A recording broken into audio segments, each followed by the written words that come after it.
안녕하세요. 닥터공TV 이용주입니다. 오늘 이제 수술 두 케이스가 있었는데, 첫 번째 케이스는 짧은 코 성형을 하신 분이고요.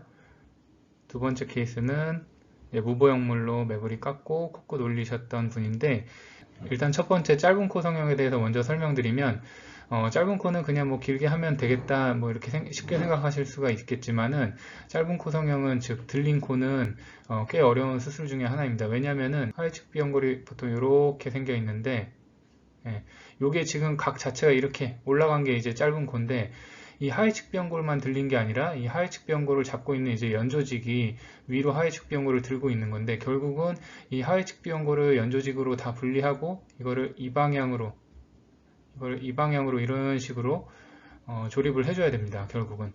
근데 결국은 코를 이 방향으로 밑으로도 당겨야 되고 높여야 되니까 앞쪽으로도 당겨야 되고, 그래서 회전시켜야 되는 방향이 많아지기 때문에 이 조직 요구량이 많아지게 됩니다. 또 코 자체가 피부가 짧기 때문에 우리가 이거를 아무리 강하게 이렇게 당겨놨다고 해도 피부가 다시 달고 올라가려는 성향이 있습니다. 그래서 낮은 코는 높이는데 또 내리는데 어느 정도 한계가 있다는 걸 알고 계시면 되시고, 이분 같은 경우는 이제 실리콘으로 보형물을 하나 넣어서 낮은 코를 교정하고 또 짧았던 코까지 같이 교정했던 사례입니다. 보시면 수술 전에 비해서 많이 이렇게 내려온 것을 볼 수 있고, 코 길이 자체도 조금 길어져 보이는 그런 모습을 보실 수가 있고, 이 환자 같은 경우에 수술 후에는 굳이 짧은 코가 아니더라도 누구나 들리는데, 이제 수술 후에 코끝이 무조건 내려옵니다. 그래서 그런 거를 감안하면 수술 전에 비해서 명확하게 좀 호전이 있지 않을까, 그렇게 기대가 되는 환자분입니다.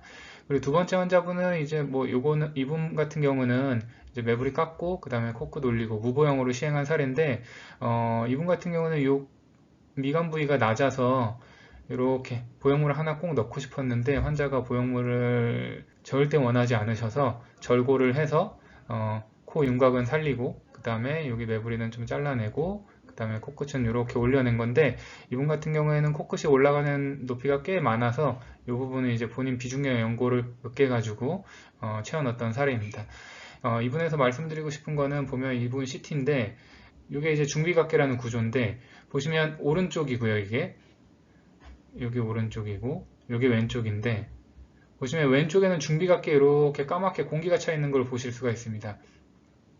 이거를 이제 비갑계낭이라고 부르는데, 원래는 이렇게 공기가 안 차 있는 경우가 더 호흡에도 유리하고 일반적인 경우인데, 이렇게 중비갑계에 공기가 차 있는 경우가 종종 보입니다. 정상변이라 이게 뭐 비정상이라는 뜻은 아니고, 우리가 소화기에는 이런 부비동, 요거는 이제 상악동이고요. 요건 이제 사골동인데, 이런 부비동이 발달되어 있지 않은데, 이제 지속적으로 호흡을 하면서 얼굴 안에 이제 공기가 차 들어가서 이렇게 부비동이라는 구조가 생기게 되는데, 굳이 공기가 찰 필요가 없는 요 중비갑계에도 이렇게 공기가 차 들어가는 거를 비갑계낭이라고 합니다. 근데 이게 문제가 뭐냐면, 이렇게 좌측에 중비갑계에 비갑계낭이 생겨서 부피가 커지면 보통 오른쪽으로 이렇게 비중격이 휘어 있는 경우가 꽤 많습니다. 왼쪽에 생기면 오른쪽으로 휘고요.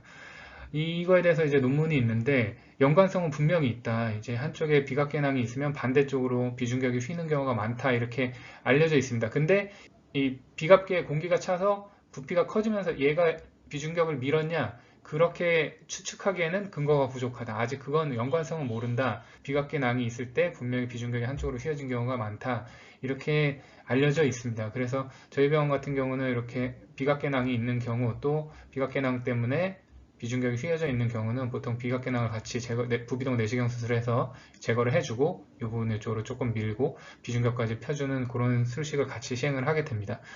혹시 비중격 수술을 해도 이 비각계낭이 다시 이쪽으로 비중격을 밀 수도 있겠다는 염려에서 하고 있는데, 아주 명확한 연관성은 아니지만 보통 그렇게 해서 시행을 하고 있습니다. 이번에 이제 짧은 코랑 그 다음에 무보형물 코성형 두 케이스를 제가 설명을 드렸는데, 첫 번째는 이제 짧은 코 성형에서는 수술이 비교적 쉽지 않다, 간단하게 끝나는 수술이라고 보기에는 어렵다. 그 다음에 이제 두 번째는 무보형으로 시행하셨던 분이고, 보형물 없이 이렇게 올리고 비갑계낭에 대해서 설명을 드렸습니다. 감사합니다.